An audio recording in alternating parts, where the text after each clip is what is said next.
Nithyananda, everyone. So welcome to the third episode of the web series, Beyond Hunger.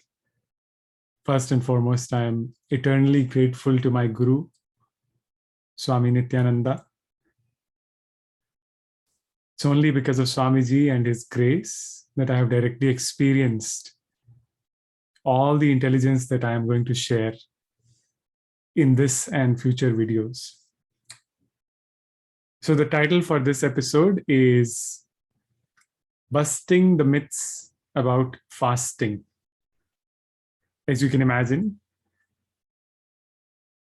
when you fast for a prolonged period of time, all your loved ones get worried about your health, get worried about your well-being. So what I've done is I've collected a few of the frequently asked questions put in front of me, and I hope once and for all to answer them here through this video. So just to share some numbers. So my fast, which started as a blessing from Devi Parashakti, lasted for 25 days. And during this time, I was taking water, 2 cups of tea, and 2 teaspoons of haritaki every day. And I would say for the first 20 or so days, I did not have any strong sensation of physical hunger. However, there was the psychological patterns of cravings for different things, but it wasn't too difficult to go through the process. And again, that is where I feel it is because of the blessing and less to do with my willpower. Actually, if you talk to my parents, they were the most shocked because they know that the old me wouldn't have lasted even a single day with such a fast. Anyway, so during these 25 days, I lost roughly 26 pounds in weight. And I also lost 4 inches of my waist. So pretty dramatic shift, pretty dramatic change. So let me get to the point now. So let's start with some of the frequently asked questions, and let us see which ones are myths and which ones are truth.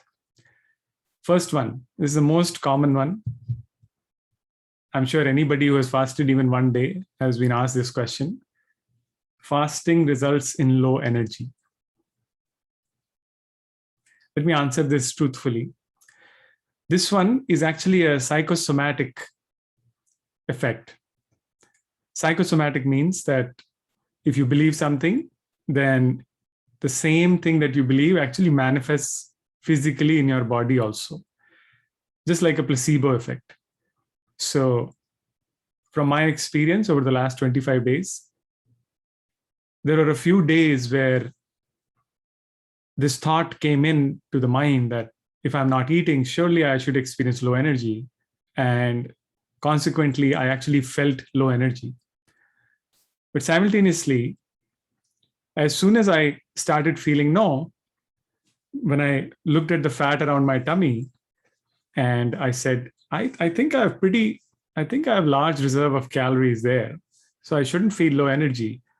And subsequently, for the next good long amount of period, I would not feel low energy. So again, it depends on your belief system. But I don't think that you necessarily have to feel a low energy or you have to go through that kind of an experience. If you go with an open mind and if you go with the clarity that your body knows how to adjust to your fasting schedule, I don't think you will feel the low energy. So I would say that this myth is definitely busted. I don't think fasting results in low energy. It's just a psychosomatic thing. Second, fasting reduces your brain activity. And I've seen some scientific arguments for this. Brain obviously is the you can say, the most expensive organ as far as calorie consumption is concerned. So you would think if you are fasting, surely the amount of calories or amount of energy going to the brain will also get affected. This, I would say, this myth is busted.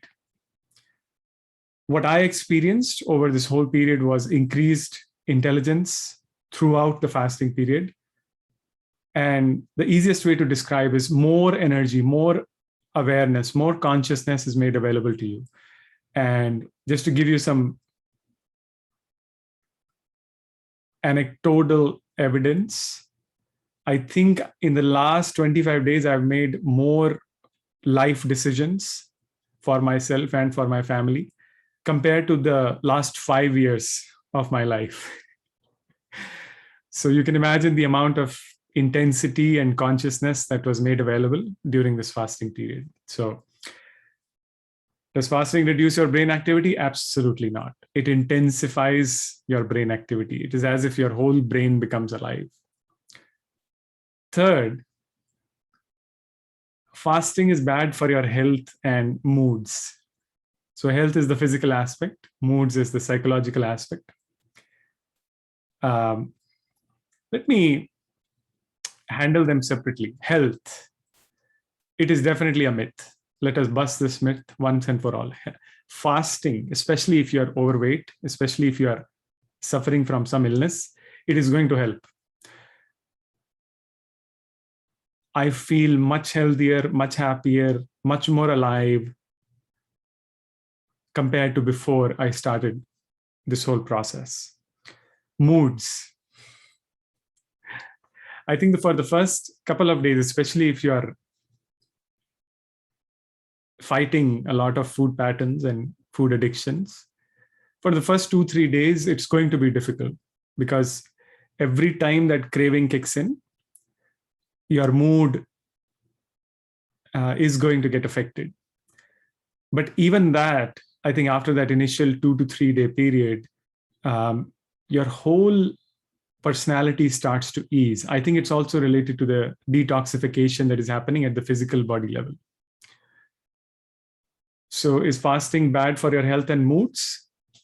I would say definitely it is good for the health and moods, depending on how long you are fasting. If you are doing prolonged fasting, you will also see improvement in your moods. Fourth statement, fasting will lead to overeating later. A lot of people try to use this logic. They say, well, if you're building a calorie deficit, especially for a prolonged period of time, naturally you're going to overeat later. No. This is a myth, and let us bust it. See, fasting actually results in long-term changes in your eating habits. The quantity of food that you will eat will also come down. The compulsion with which you eat certain foods, that compulsion will also come down. If I have to precisely put it, every day you are fasting, every day you are chipping away at your food addictions. You're chipping away at your food patterns. You are chipping away at the quantity of food you are eating. Actually, you're also chipping away the quantity of food your body needs to function on a day-to-day basis. So fasting does not lead to overeating later. It actually balances your whole body and mind. Next one, fifth. This is a very common one. People say, my stomach generates too much acid if I fast. That is why I don't fast. Many people will give this reason. Oh, I feel so much acidity. So what's the truth behind this? Yes. If you are new to fasting, you might experience increased acidity, but you cannot blame fasting for it. Please understand. Because the stomach is so used to producing large quantity of acids to digest all the complex carbohydrates and solid food that you've been having, So naturally, even when you are not eating, the stomach is on that clock. So please understand, the cause of the acidity is not the fasting. The cause of the acidity is because you've never fasted.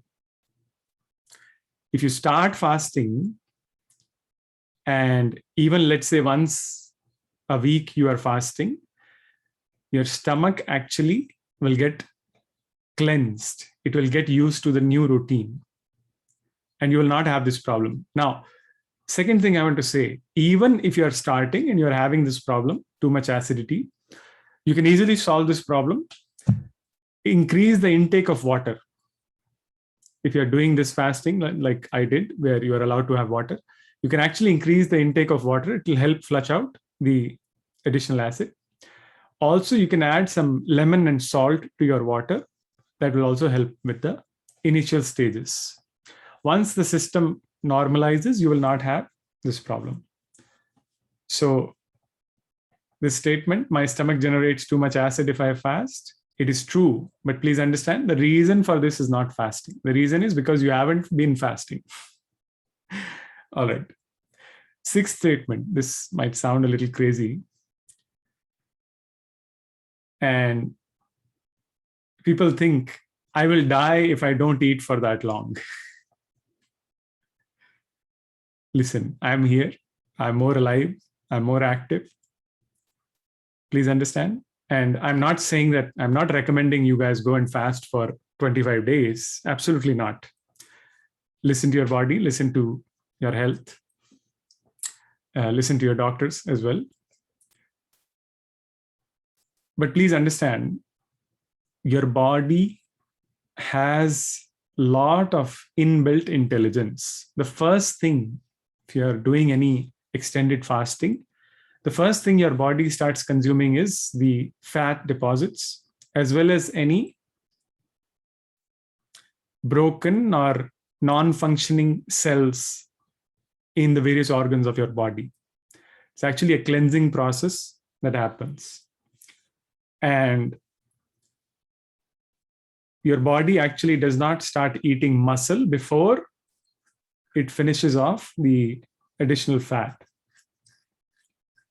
in the body. So you must have heard incidents like people who get stuck in underground mines, or in various kind of these situations when earthquakes come, and some people are recovered after a few days of the incident. Please understand, human body may be fragile, but it is also intelligent. So this is definitely a myth. You are not going to die. The body has many tricks up its sleeve to keep it alive. Actually, the brain is the most important organ. Your body will eat everything else available just to keep the brain alive, because your aliveness happens in the brain. Everything else in the body is just to support that function. All right. So myth busted. I will die if I don't eat that long. Any human being can easily go 6 to 7 days without eating. They will survive. Without water, now that's a different point.